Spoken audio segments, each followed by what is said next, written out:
Urdu cover के मुअज़्ज़िज़ दोस्तों, मैं हूं माजिद मलिक और आप तमाम देखने और सुनने वालों को अस्सलाम वालेकुम। आपने अक्सर सुना होगा कि कुछ खुफिया एजेंट होते हैं जो लोगों से आधी कीमत लेकर इन्हें समुद्री रास्ते से गैर कानूनी तरीकों से यूरोपियन ममालिक भेजते हैं। इस बार भी कुछ ऐसा ही होने जा रहा था। एक बहुत बड़ी कश्ती थी जिसमें तकरीबन 800 तक पाकिस्तानियों समेत मुख्तलिफ ममालिक के लोग सवार थे और गैर कानूनी तरीके से मुख्तलिफ यूरोपियन ममालिक जा रहे थे। लेकिन यहाँ सबसे ज्यादा अफसोसनाक बात यह है कि उस कश्ती में तकरीबन 400 के करीब सिर्फ पाकिस्तानी ही थे जो अपनी मंजिल तक पहुंचने के लिए बेताब थे। लेकिन इन बेचारों को क्या मालूम था कि सिर्फ हमें मारने के लिए कश्ती उल्टाने की साजिश रचाई जाएगी। यहाँ अब आहिस्ता आहिस्ता काफी सारे राजों से पर्दा उठ चुका है। इंटरनेशनल मीडिया के मुताबिक एक खुफिया बात यह सामने आई है कि कश्ती में बैठने के लिए पहले ही जगह सिलेक्ट हो चुकी थी कि फलां ममालिक के लोग किस जगह बैठेंगे। कई ममालिक के लोगों को ऊपर की जानिब बिठाया गया था, जबकि तमाम तर पाकिस्तानियों को कश्ती के सबसे निचले हिस्से में बैठने को कहा गया था, क्योंकि इन्हें पता था कि हमने आगे चलकर जो काम करना है इसमें दूसरी नेशनैलिटी के लोगों को सबसे पहले बचाया जाएगा और फिर पाकिस्तानियों में से कोई गलती से बच भी गया तो उसे निकाल लेंगे। अब ये बात जानकर दिल काफी ज्यादा अफसुर्दा हो जाता है कि 400 के करीब पाकिस्तानी मुसाफिरों में से सिर्फ 12 से 15 पाकिस्तानी ही बचे हैं। बाकी सब के सब अल्लाह को प्यारे हो गए। लेकिन हैरानी वाली बात यह है कि इस कश्ती में कई भारतीय भी शामिल थे जिनमें से अभी तक किसी एक के भी मरने की खबर नहीं मिली। सिर्फ इतना ही नहीं बल्कि लीबिया और शाम के लोगों में से भी किसी के मरने की कोई खबर नहीं मिली। अब पाकिस्तानियों का मरना यकीनी भी था, क्योंकि जब कश्ती उलटनी थी तो जाहिर सी बात है कि जो कश्ती में सबसे नीचे बैठा होगा वो सबसे पहले डूबेगा और जो ऊपर होंगे उन्हें डूबने से पहले ही बचा लिया जाएगा। अब जो पाकिस्तानी बच्चे थे वो साफ साफ ये बात कह रहे हैं कि पहले बिल्कुल ठीक चल रहा था, लेकिन फिर इन्होंने जानबूझकर कश्ती को उल्टाया। जबकि रिपोर्ट के मुताबिक ये बात भी सामने आई है कि बोट का इंजन भी खराब था, जिस वजह से तकरीबन 6 दिनों तक कश्ती एक ही जगह बगैर हरकत किए खड़ी थी। यहाँ अब बहुत से सवालात उठाए जा रहे हैं कि जब रेस्क्यू टीमें पहुंची तो उन्होंने लोगों को बचाया क्यों नहीं, लोगों तक खाने पीने की इमदाद जानबूझकर लेट क्यों पहुंचाएगी। लीबिया और यूनान जैसे मुल्क इस बात से बखूबी वाकिफ थे कि कश्ती में कितने पाकिस्तानी सवार हैं। तो सवाल यह है कि आखिर वो ये सब जानते बूझते भी अनजान क्यों बने रहे। उन्होंने 400 पाकिस्तानियों को बचाया क्यों नहीं। इसी वजह से अब यूनान में लोग सड़कों पर निकल चुके हैं और सिर्फ इसी वजह से अपनी हुकूमत के खिलाफ एहतजाज कर रहे हैं कि तुमने जानबूझकर कश्ती उल्टाई ताकि लोग अपनी मंजिल तक पहुंचने से पहले ही इस दुनिया से रुखसत हो जाएं। और बिल्कुल वैसा ही हुआ जैसा उन्होंने चाहा था। आज सैकड़ों लोग इस दुनिया से रुखसत हो चुके हैं। पाकिस्तानियों को कश्ती में सबसे नीचे बिठाकर यूनान और लीबिया जैसे ममालिक इस बात को साबित करते हैं कि पाकिस्तान के लोगों की कोई वैल्यू नहीं है। ये मरते हैं तो मरते रहें, हमें इससे क्या गरज। बचे हुए पाकिस्तानियों की बातें सुनकर इंसान हैरान रह जाता है। वो कहते हैं कि बॉर्डर पर यूनानी पुलिस जानबूझकर हम तक लेट पहुंची। ये जानते थे कि हम तक लेट पहुंचने से कुछ भी नहीं बचेगा। हम लोग चीख चीख कर पुलिस और रेस्क्यू को पुकारते रहे, लेकिन इन्होंने हमारे पास डायरेक्ट पहुंचने की बजाय हेलीकॉप्टर पर फिजाई चक्कर लगाना शुरू कर दिए। इन्हें कश्ती की सूरत हाल साफ साफ दिखाई दे रही थी, लेकिन ये फिर भी हम तक देर से पहुंचे। इन्हें पता था कि पाकिस्तानियों ने तो वैसे भी मर जाना है, पीछे कोई सबूत बचेगा ही नहीं जो इनको बेनकाब कर सके। आप ये जानकर भी हैरान रह जाएंगे कि कश्ती डूबने से पहले की वीडियो साफ साफ सोशल मीडिया पर शेयर की जा चुकी है, लेकिन कश्ती डूबने के बाद की कोई सूरत हाल किसी के सामने नहीं लाई गई।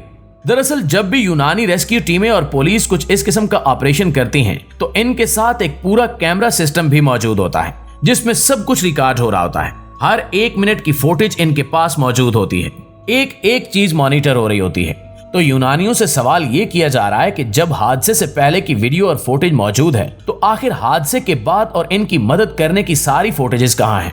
दरअसल वही इनका सबसे बड़ा सबूत है जिसे वो मंजर आम पर नहीं लाना चाहते। बस इसीलिए सब रिकॉर्ड्स उन्होंने फौरन से गायब कर दिए।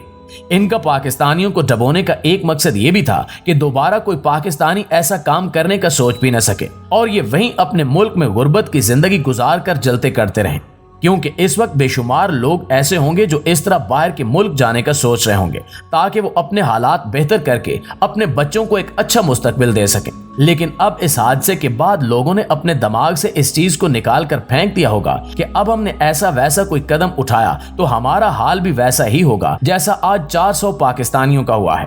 अब यहाँ आपके दिमाग में एक सवाल ये भी आ रहा होगा कि आखिर पाकिस्तानियों को जरूरत ही क्या थी कि गैर कानूनी तरीके से ऐसा खतरनाक सफर करें।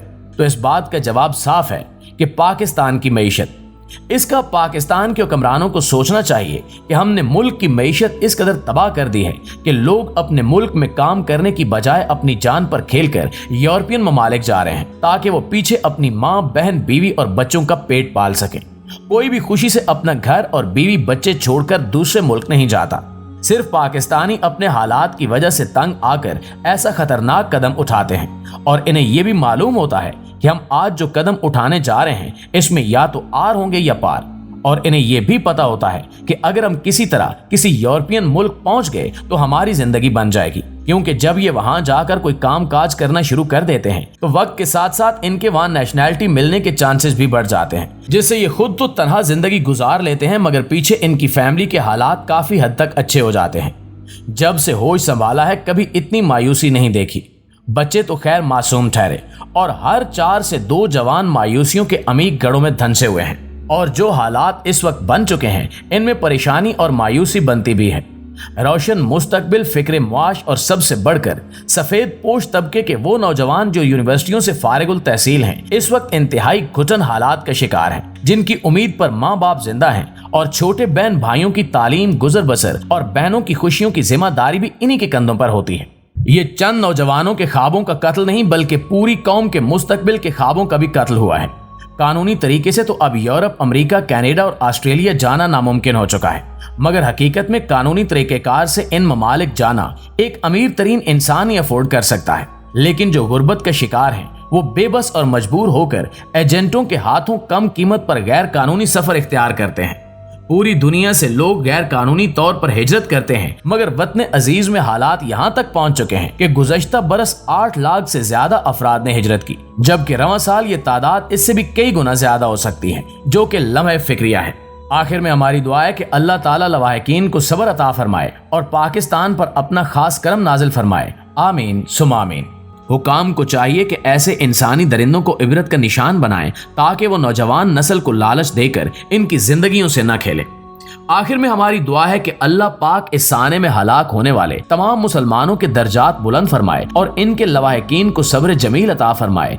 आमीन सुमा आमीन। जी तो मुअज़्ज़िज़ दोस्तों, ये थी हमारी आज की वीडियो कैसी लगी कमेंट करके हमें जरूर बताइएगा। और अगर आप में से कोई दोस्त गैर कानूनी तरीके से यूरोप के ख्वाब देख रहा है तो ये वीडियो खुदा के लिए अपने उस दोस्त के साथ शेयर जरूर कीजिएगा। इंशाल्लाह आपसे मुलाकात होती है अगली वीडियो में, तब तक अपना ख्याल रखिए। अल्लाह निगहबान।